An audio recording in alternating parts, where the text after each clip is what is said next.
Hi everyone, welcome back. Today's topic will be on carpal tunnel syndrome, which is another important exam topic. The main thing you should understand when you listen to the word carpal tunnel syndrome is that this disease affects the median nerve. Just you have to remember this, it affects the median nerve, and all the signs and symptoms and treatment is based upon this median nerve. Now coming to the carpal tunnel, it is present in the wrist joint, and this picture here shows the carpal tunnel. And taking the carpal tunnel alone, a tunnel, as we know, is a hollow structure which is covered all around, similar to this tunnel. And every tunnel has five important components: the roof, the floor, the medial pillar or the medial support, and the lateral pillar or the lateral support of the tunnel. These four form the boundaries of the tunnel, and the contents remain in the center of the tunnel. Similarly, the carpal tunnel is also divided into these five parts: the roof, floor, medial pillar, lateral pillar, containing the contents within. Now coming to the floor of the tunnel, the floor of the tunnel is formed by these 8 carpal bones. As we all know, the carpal bones are named as "she looks too pretty, try to catch her." Scaphoid, lunate, triquetrum, pisiform, trapezium, trapezoid, capitate, and hamate. So this is from lateral to medial. The two lateral bones as shown in the figure are trapezium and scaphoid. The two medial bones are the hamate and pisiform. So now the medial pillar or the medial support is attached to this medialmost two bones of the carpal bones, that is pisiform and the hook of hamate, as shown in the red box. The lateral pillar is the orange box which attaches to the lateralmost two bones of the carpal tunnel, that is trapezium and scaphoid. So the floor is formed by 8 carpal bones. Medial pillar is attached to the hamate and pisiform. Lateral pillar is attached to the trapezium and scaphoid, and the roof is formed by the flexor retinaculum or the transverse carpal ligament. So this flexor retinaculum is an important part of carpal tunnel because, as seen in this picture, the topmost covering is the flexor retinaculum. This tunnel is bounded on all the other sides by inelastic bony structures, and the only structure which can stretch a little bit is the flexor retinaculum, and the treatment is aimed at dividing this flexor retinaculum, which I will discuss later. Now we have known about the boundaries of the carpal tunnel. Now we'll see the fifth part, that is what are the contents of the carpal tunnel. Within the carpal tunnel, there are 9 tendons which are shown by violet circles. Of the 9 tendons, 4 tendons are of flexor digitorum superficialis seen on the superficial aspect. Deep to flexor digitorum superficialis is the flexor digitorum profundus, and one more tendon is flexor pollicis longus. So these are the 9 tendons: 4 slips of flexor digitorum superficialis, 4 slips of flexor digitorum profundus, and 1 slip of flexor pollicis longus. And this green circle which is seen there is the median nerve, which is an important part of carpal tunnel syndrome. So the contents are 10 structures, of which 9 are tendons and only one structure is nerve, that is the median nerve. Now coming to the median nerve proper, as you see in this clinical picture, the median nerve, which is seen as an yellow structure, comes into the hand by passing underneath the flexor retinaculum, which is seen as the white transverse structure. And once the median nerve enters there, it branches out. The terminal branches which enters into the fingers supply sensation to the lateral 3.5 fingers of the hand. So these are the digital cutaneous branches which arise from the median nerve as its terminal branches, and they supply the skin over the lateral 3.5 fingers, and hence the sensory supply is the radial or lateral 3.5 fingers of the hand. There is one more branch as seen in this black arrow. This is called the palmar cutaneous branch of the median nerve. As you can see here, the palmar cutaneous branch of the median nerve arises from the median nerve before the median nerve enters into the carpal tunnel, and this palmar cutaneous branch travels over the flexor retinaculum. This palmar cutaneous branch of the median nerve supplies the blue area or the lateral part of the palm of the hand. So this is the differentiating feature. In a case of carpal tunnel syndrome, there is mainly sensory loss in the 3.5 fingers of the lateral side and not much of sensory loss in the lateral part of the palm, because the lateral part of the palm is supplied by the palmar cutaneous branch of the median nerve, which arises from the median nerve before it enters the flexor retinaculum or the carpal tunnel, and the branch passes over the flexor retinaculum. So it is not involved in compression caused in carpal tunnel syndrome. Another important branch which I have mentioned is the recurrent motor branch of the median nerve, which arises from the median nerve in most of the cases after it exits from the carpal tunnel and it turns back. This recurrent branch of the motor nerve supplies the muscles in the thenar eminence as indicated in the picture. Now this is another diagram showing the branches of the median nerve. The central yellow structure is the median nerve, which is marked here, which goes under the flexor retinaculum. The second one is the palmar cutaneous branch of the median nerve, which arises before the nerve enters into the carpal tunnel and passes above the flexor retinaculum to supply the area of skin in the lateral aspect of the palm. And the third branch is the recurrent motor branch of the median nerve, which exits after the nerve comes out of the flexor retinaculum to supply the muscles of the thenar eminence. Now coming to the motor supply of the median nerve, as we have seen in the previous slide, the recurrent motor branch which arises from the median nerve supply the muscles in the thenar eminence, and of these thenar muscles, the median nerve supplies these three muscles. Remember the mnemonic AFO. A is abductor pollicis brevis or APB, which is the important muscle you have to remember while discussing about carpal tunnel syndrome. Second muscle is flexor pollicis brevis, and third muscle is apponens pollicis. Sorry for that spelling mistake, it is apponens pollicis.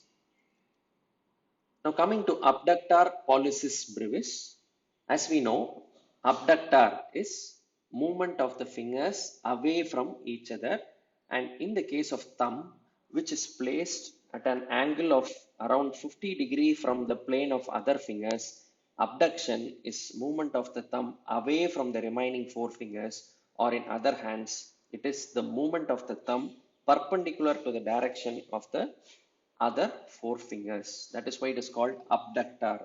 Pollicis is because it supplies the thumb, and brevis is because the muscle is short. When there is a word called brevis, there is another muscle called longus, which we will see in our further discussion. So the important muscle supplied by median nerve in the hand is abductor pollicis brevis, and the action is it abducts the thumb, or in other words, the thumb is lifted away from the plane of the other fingers perpendicular to the plane of the other fingers. This is called thumb abduction. Now coming to the causes of carpal tunnel syndrome, this picture is a representation of a carpal tunnel with a nerve which is seen as the yellow circle, and the remaining brown circles are the 9 tendons within the carpal tunnel.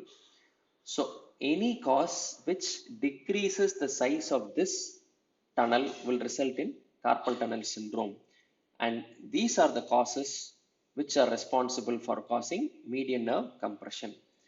Of the first cause is generalized edema. Any condition causing a generalized edema in almost any part of the body can also cause edema within the carpal tunnel, as seen in pregnancy, hypothyroidism, and chronic renal failure. So the edema decreases the space available for the nerve within the carpal tunnel. Second cause is SOL, which is otherwise called space occupying lesion. Any ganglion, any cyst, any mass, or any tumor or collection of liquids like pus in infection within the carpal tunnel can cause compression of the adjacent nerve, causing carpal tunnel syndrome. So the second cause is space occupying lesion like tumors and infection. Third cause is trauma. The bones which form the floor of the carpal tunnel can be involved in fractures or dislocations. Like in lunate dislocation, the lunate entirely moves into the carpal tunnel, causing an acute carpal tunnel syndrome. So the third cause is trauma. And the next cause is rheumatoid arthritis. Rheumatoid arthritis is one condition which can cause inflammation of the synovium, or it can also cause inflammation of the tenosynovium around the tendons, and this inflammation within the carpal tunnel can occupy space and cause compression of the nerves. So these are the causes which decrease the space available for the nerve within the carpal tunnel, causing carpal tunnel syndrome, and this results in compression of the median nerve. So what actually happens to the nerve proper is that because of the compression and ischemia, the nerve becomes small, as seen in this dissected specimen, where the median nerve within the carpal tunnel that is entrapped is smaller in size, causing a conduction block, resulting in the symptoms of carpal tunnel syndrome. Carpal tunnel syndrome is commonly seen in females around the age group of 40 to 50 years. If carpal tunnel syndrome occurs in younger age, then you have to rule out other causes like rheumatoid arthritis, which can cause inflammation of the tenosynovium, and even pregnancy, which can increase the edema within the carpal tunnel. Coming to the symptoms of carpal tunnel syndrome, the symptoms are very classical. The patient presents mainly with sensory symptoms of having pain, paresthesia, and pins and needle sensation in the lateral 3.5 fingers of the hand, which is very classical. So pain and paresthesia in the lateral 3.5 fingers, which is the sensory distribution of the median nerve, will be the main symptom complained by the patient, and there will be a classical night pain. The patient is comfortable while going to sleep. In between sleep, there will be tingling and numbness in these lateral 3.5 fingers, which make the patient wake up from this deep sleep, and the patient even starts shaking his or her hands to relieve the symptoms of pins and needles.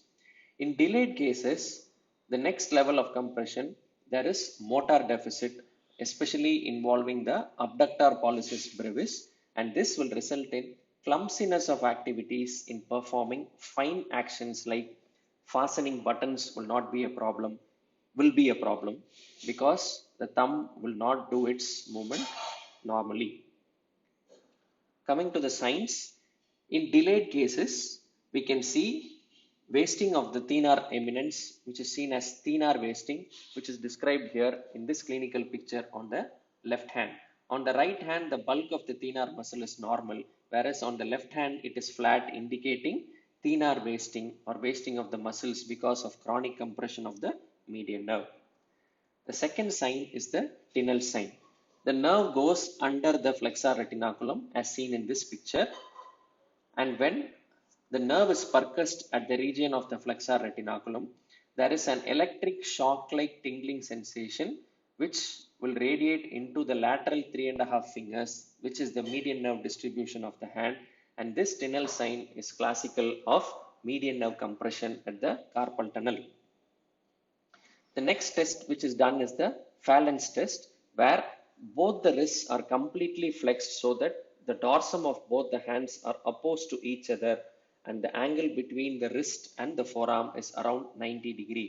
When this position is maintained for a longer duration of time, the patient will be able to hold this position on the side where the median nerve is normal, whereas on the side where the median nerve is abnormal, there will be tingling, numbness, and pins and needle sensation in the median nerve distribution of the lateral 3.5 fingers within 60 seconds.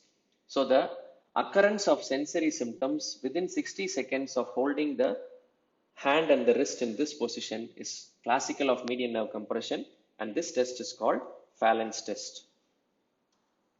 Next test is the Durkin's test, where you manually compress the median nerve in the region of carpal tunnel with both of your thumb and hold it in that position, and the recurrence of the sensory symptoms within 30 seconds of this carpal tunnel compression test is significant of carpal tunnel syndrome, and it is mentioned as a positive Durkin's test. So now we have tested the sensory symptoms.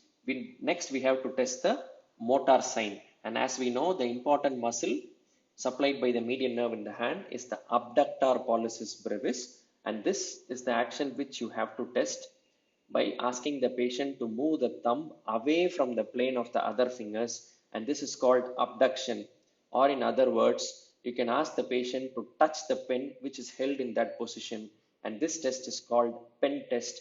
And when the patient is doing that, you have to palpate the contraction and the tone of the abductor pollicis brevis. So these are the signs of carpal tunnel syndrome. And in delayed cases, the patient will not be able to abduct the thumb, or the power will be less than 5. Coming to the diagnosis of carpal tunnel syndrome, the diagnosis is predominantly clinical diagnosis based upon the symptoms and the signs which I have mentioned in my previous slides. In equivocal cases, further investigations will help in coming to a conclusion. Nerve conduction study will show delayed conduction of median nerve across the wrist. Always you have to rule out cervical disc prolapse when the patient complains of tingling and numbness in the fingers, because the problem can be high above in the cervical spine and not in the wrist, and you can avoid an unnecessary surgery in the carpal tunnel. So always, if you are not sure, get one MRI of the cervical spine to rule out disc prolapse in the cervical spine. Lastly, MRI and ultrasound of the wrist might be needed to find out the space occupying lesions, which I have mentioned earlier, to rule out tumors, infections, or fractures. Because it is not enough only to decompress the carpal tunnel, you have to remove the cause, and to remove the cause, you have to find out what is causing carpal tunnel syndrome by this ultrasound and MRI of the wrist. Now finally, coming to the treatment, if the symptoms are mild, not affecting their daily activities, and it is predominantly nighttime symptoms, and on clinical examination there is no thenar wasting or abductor pollicis brevis weakness, then these things indicate that the extent of median nerve compression in carpal tunnel is minimal, and in these cases conservative management will suffice. So what is the conservative management? You have to splint the wrist in neutral position. Wrist should not be splinted either in flexion or in extension, because both these extreme positions will increase the pressure within the carpal tunnel. So the wrist has to be splinted in neutral position. The second conservative management is a steroid injection which is given around the median nerve. This will help in relieving the symptoms temporarily, and it is also a diagnostic tool to confirm that the symptoms are only because of carpal tunnel syndrome, and this diagnostic injection is done in some places before going in for surgery to confirm that carpal tunnel syndrome is the cause of symptoms and not cervical disc prolapse. Now coming to the other scenario, when the symptoms are very severe, affecting their day-to-day activities, when there is a significant thenar wasting, and when there is weakness of the abductor pollicis brevis, these indicate that the compression of the median nerve in carpal tunnel is very severe, and the only management is surgery. So what is the surgical management? The first step in the surgical management is you have to increase the space available for the nerve to expand, and this is done by dividing the flexor retinaculum, which is called as carpal tunnel decompression. So carpal tunnel decompression by dividing the flexor retinaculum is the first step of surgical management. So what exactly you do? This line diagram here shows the axial section of the wrist with the carpal bones underneath, and the flexor retinaculum is the violet facial structure seen on the superior aspect with the tendons and the nerve forming the contents. The CT scan shows the exact picture of the bones underneath, and this violet box in the top is the flexor retinaculum. So what do you do in carpal tunnel decompression? It is a simple procedure of just dividing this flexor retinaculum so that there is a space available for the nerve to expand, and this procedure is called carpal tunnel decompression. This picture here shows the surgical step of dividing the carpal tunnel by incising the flexor retinaculum and increasing the space. Once the space is increased by doing a carpal tunnel decompression, the next step is you have to remove the cause of carpal tunnel syndrome. If there is no significant pathology within the carpal tunnel causing carpal tunnel syndrome, just carpal tunnel decompression alone is sufficient. But if there is some other cause like tumor or pus or traumatic bone fragments inside, this has to be removed as seen in this picture. So these are the causes, and the first step is you have to divide the flexor retinaculum as shown in this diagram. If there is a space occupying lesion like tumor or infection, this has to be excised after carpal tunnel decompression. And if there is a fracture or a dislocation of the carpal bones, that has to be set right to remove the cause of carpal tunnel syndrome. Once the carpal tunnel decompression is done, the tunnel expands and the nerve regains its normal width so that it recovers. One important thing is neurolysis or freeing of the nerve is not needed in treatment of carpal tunnel syndrome. You need not touch the nerve at all. You just divide the flexor retinaculum and leave it. The nerve itself will expand and improvise itself. So one surgical tip, as shown in my previous picture, two nerves are important. One is the recurrent motor branch of the median nerve, which exits the median nerve after it comes out of the carpal tunnel. The second one is the palmar cutaneous branch of the median nerve, which travels over the flexor retinaculum, arising from the median nerve even before it enters into the flexor retinaculum.